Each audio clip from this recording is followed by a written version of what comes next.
Of course, in regards to the title, there is still the playoffs that will come, but as for the final 14 spots of the 20 that were allotted to the European Qualifiers process, those will all be booked up by next Tuesday.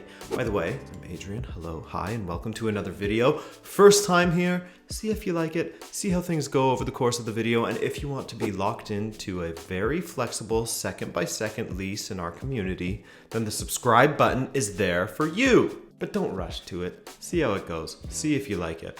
Then decide. Alright, before we get to the different scenarios for the qualification, you're probably wondering about the playoffs as well. Those are even less clear and harder to predict as to who will be involved in them, but there are 3 teams that have already confirmed their spots in the playoffs as they won their Nations League group and will not be finishing in the top 2 of their respective qualification groups. Those teams are Scotland, Georgia, and Belarus. As for the others, it's a complicated thing to figure out given that some teams who have qualified also won their Nations League groups. So their spots would be taken by the second place team or the third place team if the second place team has qualified, or it would be a lot of variables and speculation to bother with at this point. So I'll tell you about the teams that could for sure have a shot at qualification via the playoffs if they finished in first, but anyone else, well, we'll have a clearer picture after these qualification matches are completed. To the qualification scenarios, let's go alphabetically. In Group A, following the Czech Republic's victory over England during the previous round of qualifiers, that put them in contention to qualify for their 7th European Championship consecutively, so in order to secure their place, they will need to defeat Kosovo this Thursday. But Kosovo is in with a shot as well, given that they are just 1 point behind the Czechs. So if the Czechs win, they will eliminate Kosovo from contention, while a draw or a Kosovo victory would mean that it will all come down to the final match day. Luckily for Kosovo, if they were to lose and fail to qualify, they would still have a shot at making the tournament, given that they won their Nations League group and would still be in the playoffs. For England, they need a point from their final 2 matches against Montenegro, who have just 3 points from 7 matches, and of course, Kosovo. England won their Nations League group as well, so they have a second shot if the unbelievable happens and they finish in 3rd somehow. Group B. Portugal. What have you done in this qualification campaign? My God. So with Ukraine already qualified, that means that second place is still up for grabs and will be contested between Serbia and Portugal. Just 1 point separates the 2 teams, with Portugal having the slight advantage. So basically, if Portugal wins their remaining 2 fixtures against Lithuania and Luxembourg, then there's nothing that Serbia can do, and Portugal will take 2nd place.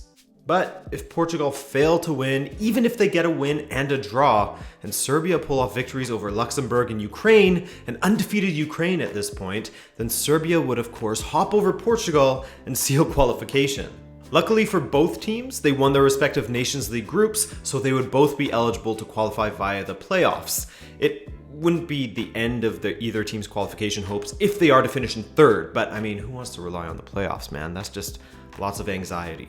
Group C. This is a fun one, if not quite daunting for Northern Ireland. As you can see here, it's advantage Germany and Netherlands in this group, as Northern Ireland have lost to both teams in the past, and, well, they would have to beat them both, basically, in order to qualify.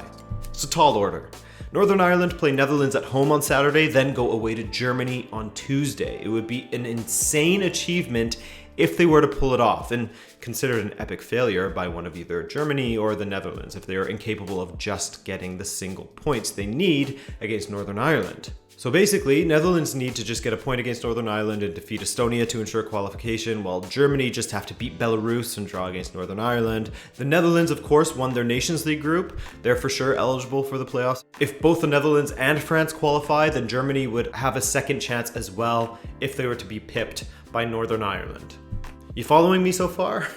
Group D is also extremely tight. Republic of Ireland, Denmark, and Switzerland are all within just a point of each other. Well, level in the case of Denmark and the Republic of Ireland. Switzerland has the more favorable fixtures and is probably a favorite to clinch a place in the top 2 as they play Georgia and Gibraltar. Gibraltar, I mean, that should be an automatic 3 points for them pretty much. No offense to Gibraltar, of course. And while Georgia is trickier, they are playing at home, so Switzerland should be all right there as well.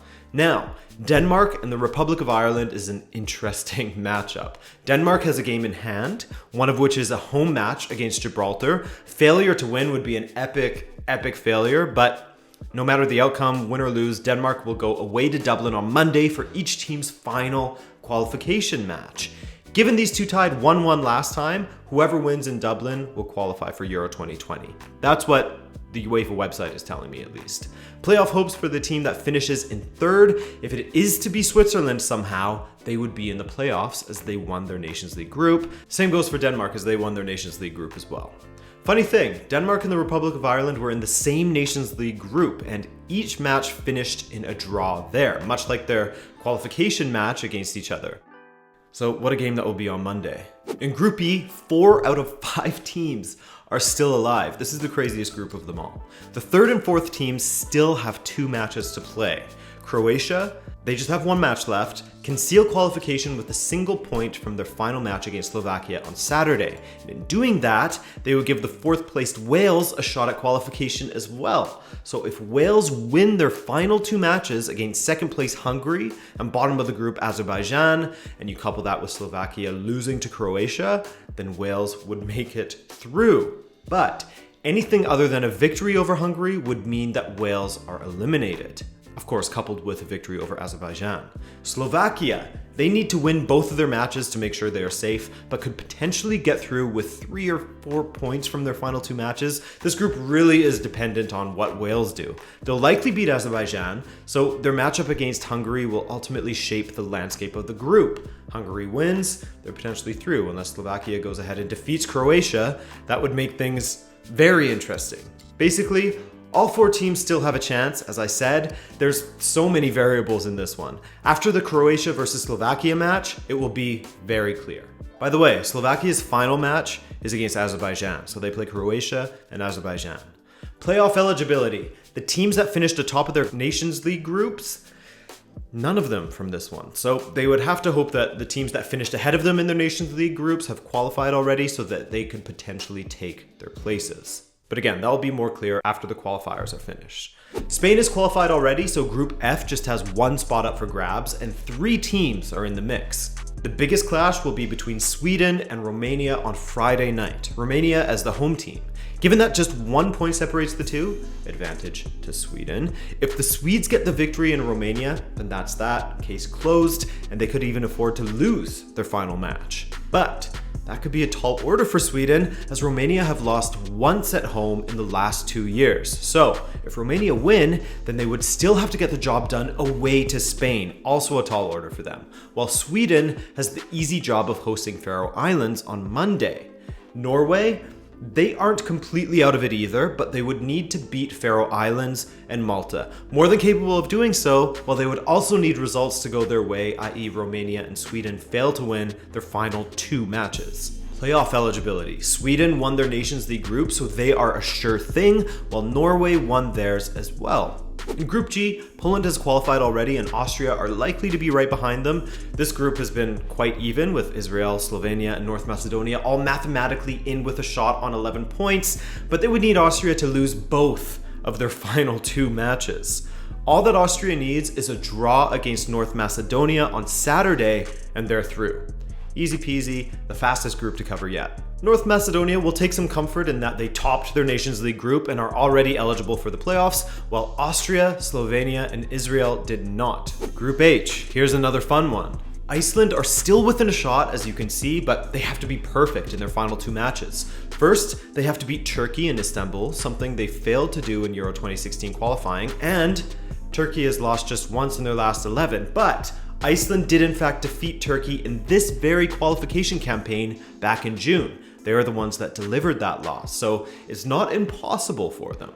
If Iceland defeat Turkey, they would also need Turkey to fail to win away to a very poor Andorra side. It's a tall order, but it's technically not impossible. France, they get a victory against Moldova on Thursday, the worst team in the group, and they will clinch qualification. Failing that, and if Iceland beat Turkey, then beating Albania away will do it for them.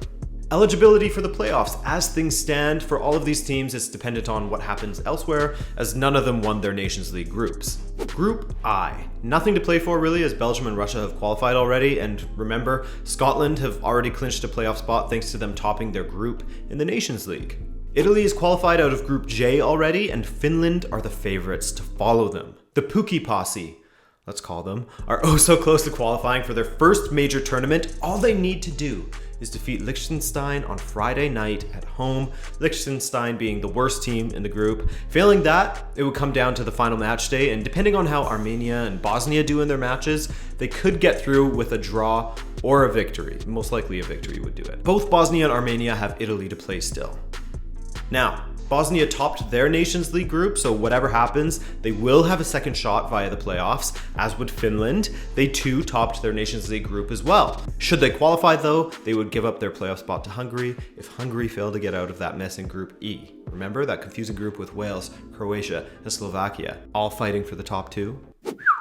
Okay guys, that's it. You should have all that you need to know for now. Once these qualifiers have been completed, I'll do a video on who qualified and who still has a shot via the playoffs. Okay? It'll all be clear soon.